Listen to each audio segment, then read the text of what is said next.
What's going on? My name's Adam Radford, and I'll be talking about Michael Jordan and stealing inside the workplace.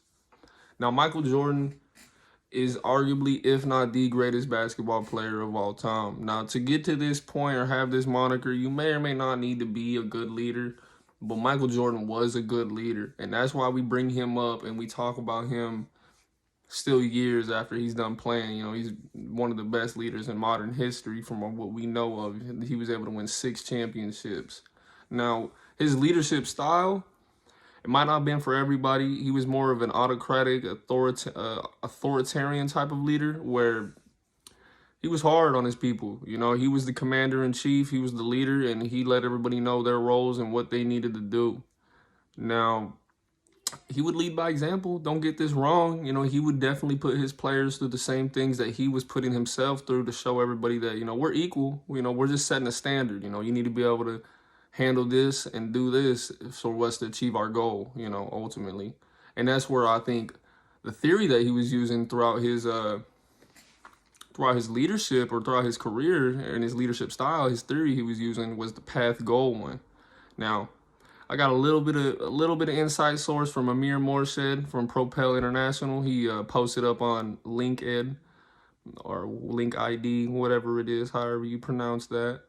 He posted up that Michael was very clear with his teammates. He would lay down a clear goal, and he would lay down a path for these guys, what they could do to get to this goal. And so each one had a role and they had a situation or they had something that they had to provide for the team.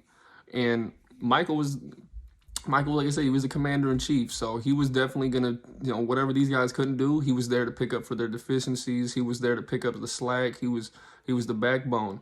But these guys needed to provide as subordinates, as followers, as teammates. They needed to provide what they had to do, and having a path and a goal, which Michael would lay down each season, I think that made it easier for them. It'd make it easier for everybody as a follower if you knew what path you could take to get to your goal, and you knew what both of those were, and ultimately for them that was a championship. Now, when it comes to stealing inside the workplace, I believe that could easily become a huge problem, a slippery slope, if it's not addressed by the company or the corporation or whoever's in charge and whoever's being stolen from. If the people who are stealing, they could continuously steal if it's not being addressed. If they're going to keep stealing and it's going to be a problem, and the people around them who aren't stealing, they're going to see that and they're going to be like, why isn't anybody providing any punishment for this? And they might as well start stealing themselves, because that's where the slippery slope comes in and it becomes a huge problem for everybody. And now I got some statistics from mbroker.com. They're a blog site that posts about risk management and things like that. They said 75% of workers admitted to stealing from their company or their employer or wherever it is. So that's 3 out of 4 people that are going to steal something, whether they want to or they don't. They admitted it, so they done it. So that's that's something you got to keep in mind right there. And that also accounted for around $50 billion in losses for businesses, was stealing and theft and thievery, whatever it may be at that time, whatever you want to label it as. Simple fact is it's affecting profits, it's affecting revenue, and it's a problem if it's not addressed.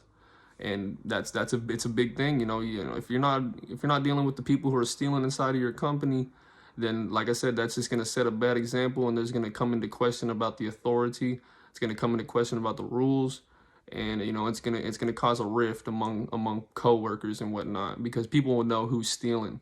Whether they like it or not, people talk. And so we're going to talk about how would Michael Jordan deal with stealing if he was the guy and like people were stealing on his team, or if they were on his team and they were stealing. I know that Michael's about his business. He's no funny guy. He's not going to take that laying down. So I believe, he's going to either A, he's going to get him traded out of there. He's B, they're going to get released from the team, or C, if either one of those cannot happen and this guy so happens to be a contributor to the team that it cannot be, he's like, let's say invaluable or something like that, indispensable. I think Mike's taking him one-on-one in a game of one-on-one. He's handling his business. He's getting a little bit of personal revenge. He's a confident man. He's gonna show that he's better than whoever this is in his own personal career.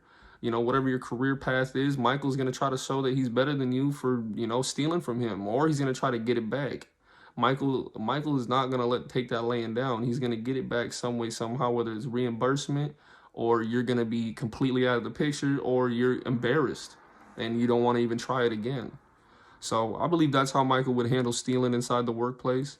And that's overall my presentation on Michael Jordan, his leadership style, stealing in the workplace, what it causes, some statistics behind it, what it causes, and how he would deal with it. So thank you very much, and that's my presentation.